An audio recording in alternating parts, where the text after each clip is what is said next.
신차 장기 렌터카 계약 한 대 하면 영업자들 실제 수당은 얼마가 될까? 장기 렌트 영업에 관심 있는 분들이라면 정말 궁금하시죠? 제가 직접 실제 지급 데이터를 계산해 봤더니 장기 렌트 영업자들이 한 대 계약할 때 평균 200만 원 정도 받았습니다. 자, 그런데 이 실제 지급 데이터를 보면서 놀라운 반전이 있었습니다. 같은 차종을 계약했는데 어떤 영업자는 수수료를 30만 원, 또 다른 영업자는 300만 원을 받았습니다. 수수료가 무려 10배 차이죠. 자, 이게 어떻게 가능한 걸까요? 오늘 그 이유를 실제 현장 데이터를 기반으로 완전히 한번 파헤쳐 보겠습니다. 장기렌트 영업에 관심 있는 분이라면 이번 영상 절대 놓치지 마세요. 처음에는 그냥 궁금증으로 시작하겠지만 마치는 시점에서는 그 궁금증을 넘어서 내가 진짜 한번 해볼까? 라는 결심의 계기가 될 수 있습니다. 자, 그럼 지금부터 시작할게요. 안녕하세요, 달장사입니다. 이번 영상에서는요, 이 실제 렌트사에서 영업자에게 수수료가 지급된 데이터를 기반으로 한 결과니까요, 추측이 아니라 실제 팩트가 들어간 자료라는 점 꼭 기억해 주세요. 네, 오늘 영상은 장기렌트 대리점 창업을 희망하시는 분, 장기렌트 영업 모집 공고를 참 찾고 계신 분, 본업을 병행해서 부업으로 먼저 시작해보고 싶으신 분들, 이런 분들께 도움되는 영상입니다. 제가 2019년부터 지금까지 장기렌트 영업 교육 아카데미를 운영하면서 수많은 초보 영업자분들을 만났을 거잖아요. 그분들이 공통적으로 던졌던 대표적인 질문 두 가지가 있습니다. 첫 번째는 장기렌트 영업자 한 대 계약하면 수수료 얼마 받을까? 라는 궁금증. 두 번째는 실제 장기렌트 영업자들은 한 달에 얼마 버나요? 라는 질문이 가장 많았습니다. 아무래도 소득과 관계된 거니까 제일 궁금하시겠죠. 오늘은요, 1번 장기렌트 영업자는 한 대 계약했을 때 수수료 얼마 받을까에 대한 주제, 이 궁금증에 대한 해답을 드릴게요. 다음 기회가 된다면 실제로 영업자들이 한 달에 얼마씩 받아가는지 이 부분도 한번 다뤄보도록 하겠습니다. 자, 오늘 데이터 기준은요, 2025년 6월 기준 시간 관계상 두 개 회사만 비교를 했습니다. 746대에 대한 데이터니까요, 그래도 신빙성 있는 자료라고 보셔도 무방하실 것 같아요. 자, 그러면 실제 데이터 천천히 한번 볼게요. 대당 평균 수수료 한번 보겠습니다. S사는 대당 평균 한 223만 원, H사는 298만 원 정도 수수료가 나왔어요. 보니까 평균 약 200만 원대 이상 수수료가 나왔는데요. 요것만 보면 한 대만 계약해도 웬만한 알바들 월급 정도 나오는구나 이렇게 생각할 수 있습니다. 근데 중요한 포인트가 있어요. 그건 바로 평균의 함정이라는 거예요. 평균의 함정을 간단하게 말씀드리면 이런 거예요. 두 명의 영업자가 있는데 한 명은 50만 원의 수수료를 받습니다. 그리고 한 명의 영업자는 350이라는 수수료를 받아요. 그러면 이 괴리는 상당히 크죠. 한 영업자는 50만 원밖에 못 받았고 한 영업자는 350으로 이 괴리는 크지만 평균을 내면 200만 원이 되는 겁니다. 자, 그래서 이 평균에 대한 함정, 진실 이런 것들이 있기 때문에 평균적으로 얼마 받아요? 라는 질문 자체는 특히 영업세계에서는 중요한 질문이 아닙니다. 실제로 그러면 이번에 조사한 결과에서 최저 수수료와 최고 수수료를 제가 한번 비교를 해봤거든요. 그럼 그 데이터를 한번 보면서 이야기를 계속 이어가 볼게요. 자, 같은 데이터에서도 편차가 여러분이 생각하시는 것보다 꽤 클 거예요. 최저 수수료는요, 셀토스 차량을 계약한 계약건이었는데 28만 5천 원 수수료를 지급받았습니다. 자, 그럼 최고 수수료는 얼마였을까요? 한 대 계약했는데 허걱하시죠? 1289만 6,500원, 거의 1300만 원 가까운 수수료가 GV80 계약을 하나 하면서 수수료로 지급됐습니다. 보통 이렇게만 보면 비싼 차량일수록 수수료를 좀 더 받겠구나 라고 생각하실 수 있어요. 물론 차량 가격이 비쌀수록 수수료가 더 많이 나올 확률은 높습니다. 자, 그런데 이어지는 데이터를 보시면 깜짝 놀라실 겁니다. K5 동일 차량 기준으로 최저 수수료와 최고 수수료를 한번 비교를 해봤는데요. 똑같은 K5 계약을 했는데 계약 A의 경우는 30만 원 정도 수수료를 받아 가셨고요. 똑같은 K5를 계약한 B 계약의 경우는 310만 원 수수료를 받았습니다. 아니, 이게 어떻게 된 거죠? 차종이 같은데 최저 수수료와 최고 수수료의 격차가 10배 차이가 나죠. 맞습니다. 차량 가격 대비해서 수수료가 나온다면 이렇게 동일 모델인데 10배 이상 차이 날 이유가 없겠죠. 자, 그러니까 결국은 장기렌트 수수료는 어떤 차를 팔았느냐가 아니라 어떻게 팔았느냐가 핵심이라는 거예요. 않으실 건데요. 바로 이 부분이 장기렌트 영업의 진짜 매력일 수도 있습니다. 노력과 전략의 방향에 따라서 얻어지는 결과가 완전히 달라질 수 있다는 거죠. 자, 그럼 이 대목에서 이런 의문이 생기실 거예요. 장기렌트 영업은 도대체 뭐가 다른가? 어떤 점이 달라서 이렇게 같은 차량을 계약을 하고 같은 영업 행위를 했는데도 불구하고 수수료가 이렇게 차이가 날까? 이런 궁금증이 드실 거예요. 다른 타 영업과의 차이점에 대해서 먼저 비교를 해봐드리고 이야기를 이어가 볼게요. 자, 장기렌트는요, 타 업종의 영업과는 완전 결이 달라요. 그래서 전략이 달라야 된다는 말씀을 드립니다. 예를 들어서 일반 타업종, 신차 영업이라든지 보험이라든지 기타 일반적인 대부분의 영업은요, 이거 계약하면 수수료 얼마 이런 식으로 수수료가 고정되어 있습니다. 그러니까 몇 개 판매를 하면 내가 수수료가 얼마가 되겠구나 라고 예측이 일부 가능하죠. 자, 근데 장기렌트는요, 한 대 계약하면 얼마 나와요? 제가 평균 200만 원은 말씀드릴 수 있지만 실제로는 얼마가 나올지는 모른다는 게 포인트입니다. 일반적인 영업 방식은 이런 거잖아요. 수수료가 고정되어 있다 보니까 이번에 저한테 신차 계약해 주시면 고급 썬팅으로 서비스 해드릴게요. 보험 가입하시면 제가 3개월치 대납해 드릴게요. 제가 얼마 할인해 드릴게요. 이런 식으로 제 살 깎아먹는 이런 할인 경쟁을 한단 말이죠. 그렇죠? 근데 장기 렌트 영업은요, 수수료가 고정되어 있지 않아요. 자, 영업자 재량에 따라, 능력에 따라 수익 구조는 달라집니다. 그러다 보니까 내가 이번 달에 3대를 계약했는데 수수료가 얼마지? 한 대를 계약했는데 얼마지? 이런 게 예측이 불가능하기 때문에 처음에는 이게 뭐지? 라고 생각하실 수 있어요. 근데 장기 렌트 영업에 대한 정확한 부분을 이해하시다 보면 이게 엄청난 장점이라는 건 나중에 알게 되실 거예요. 다시 요점으로 들어가면요, 장기 렌트는 이런 타 업종의 영업과 다르기 때문에 영업자의 전략과 설계가 정말 중요합니다. 자, 그래서 앞서와 같이 똑같은 차량을 계약을 했는데도 누군가는 30만 원 받고 누군가는 300만 원 벌 수 있는 구조가 되는 거죠. 장기 렌트 영업은요, 얼마를 깎을까가 아니라 어떻게 가치를 높일까를 고민해야 된다는 부분입니다. 자, 지금 제가 중요한 부분 말씀드렸는데 다시 말씀드릴게요. 얼마를 깎아줄까가 아니라 어떻게 가치를 높일까를 여러분들은 앞으로 고민하셔야 된다는 거예요. 이 장기 렌트 영업이 다른 업종과 본질적으로 다른 이유가 이런 부분이라고 말씀드립니다. 그래서 이런 접근 방식 자체가 일반 영업 방식으로 접근하시면 나중에 돈 안 되고 바쁘기만 한 그런 영업을 하실 수도 있으니까, 자, 오늘 이야기 끝까지 들어주시고 나만의 전략 만들어 가셨으면 좋겠습니다. 이 수수료 방식에 대해서 아직 조금 헷갈리는데 이렇게 생각하시는 분들이 혹시 계실까 해서 제가 하나 더 예시를 들어서 한번 설명드려 볼게요.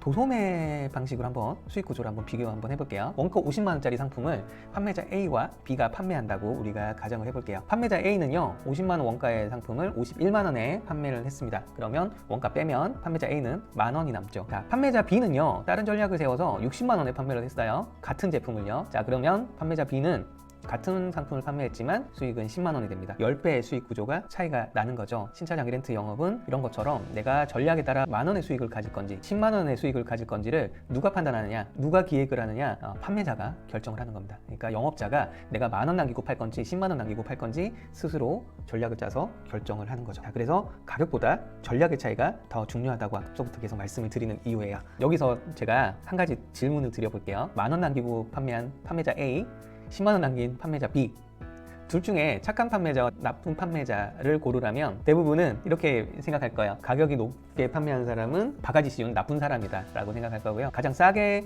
판매한 사람은 정직한 영업자, 정직한 판매자, 이렇게 생각할 수 있습니다. 그렇게 생각하시는 분이 만약에 지금 계시다면 아직 소비자의 시선으로 바라보고 있기 때문에 그렇게 생각하실 수 있어요. 근데 지금부터는요, 판매자의 시선으로 고민을 하셔야 됩니다. 우리는 소비자가 아니고요, 앞으로 판매자, 영업자가 되셔야 되잖아요. 그러면 시선의 방향이 소비자의 시선에 머물러 계시면 안 돼요. 자, 반대로 판매자 시선으로 한번 볼게요. 이게 좀 과도하게 해석될 수도 있지만 이렇게 생각할 수도 있다는 거예요. 똑같은 노력으로 똑같은 상품을 똑같은 행위를 해서 판매를 했는데 다른 사람보다 더 비싸게 팔 수 있다는 건 능력자예요. 그렇지 않나요? 더 많이 버는 사람이에요. 효율이 더 좋은 사람.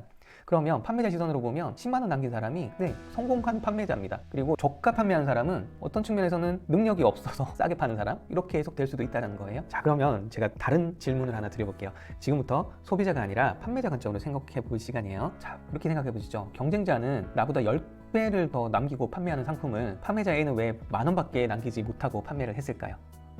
자, 이게 정말 중요한 질문이에요. 자, 이걸 한번 고민해 보자고요. 이렇게 생각할 수도 있습니다. 박리담의 전략이다. 적게 남기고 많이 판매하려는 전략을 세워서 판매자 A는 이렇게 판매를 했을 것이다 라고 생각하는데요. 현장에서 제가 수많은 영업자를 지금 수년간 지켜보고 제가 직접 정산도 하고 이렇게 해본 결과 저가 판매하고 박리담에는 완전 다른 전략이에요.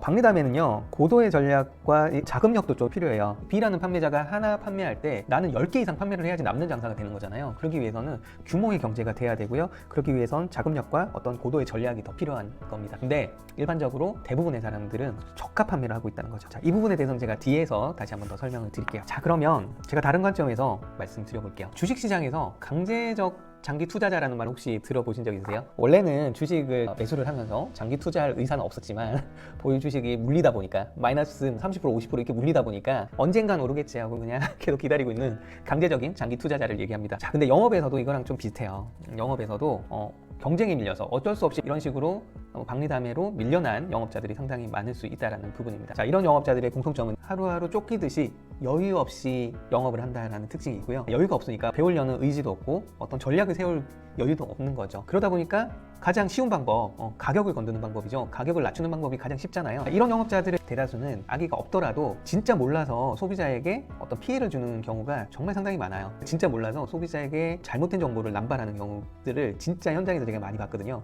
이거 진짜 말도 안 된다고 지금 생각하시잖아요. 근데 장기 렌트 영업을 좀 해왔다는 1년차, 2년차, 3년차 이런 분들도 제가 그 장기 렌트 경력 스킬 교육 이런 것도 진행을 했거든요. 이런 영업자들하고 대화를 하다 보면 저도 진짜 깜짝 놀랐어요. 어느 정도냐면 진짜 저 이번에 신규 교육 저희한테 받았던 1개월 된 저희 수강생보다 진짜 거짓말 안 보태고 더 몰라요. 그러니까 지금까지 어떤 식으로 했냐면 얼마 견적 받으셨어요? 제가 제일 싸게 해드릴게요. 더 싸게 해드릴게요. 이런 식으로만 영업하다 보니까 정작 뭘 배울 시간도 없고 자기가 알고 있는 정보가 진짜라고 믿고 상담을 하는데 제가 진짜 들으니까 혹시 제가 다른 상품을 파는데 이런 영업자 만날까? 제가 교육을 하긴 했지만 이런 영업자 만나지 않을까? 이렇게 두려운 마음이 들더라고요. 그래서 진짜 몰라서 잘못 상담하고 있는, 안타깝게도 제가 직접 경험한 장기렌트 영업의 현실이야. 이렇게 된 거는 솔직히 장기렌트에는 교육 시스템이 제대로 되어 있지 않거든요. 그런 부분도 일부 좀 영향이 있지 않을까 싶습니다. 안타까운 마음에 제가 말이 좀 길어졌는데 다시 말씀드리면 자, 이런 거예요.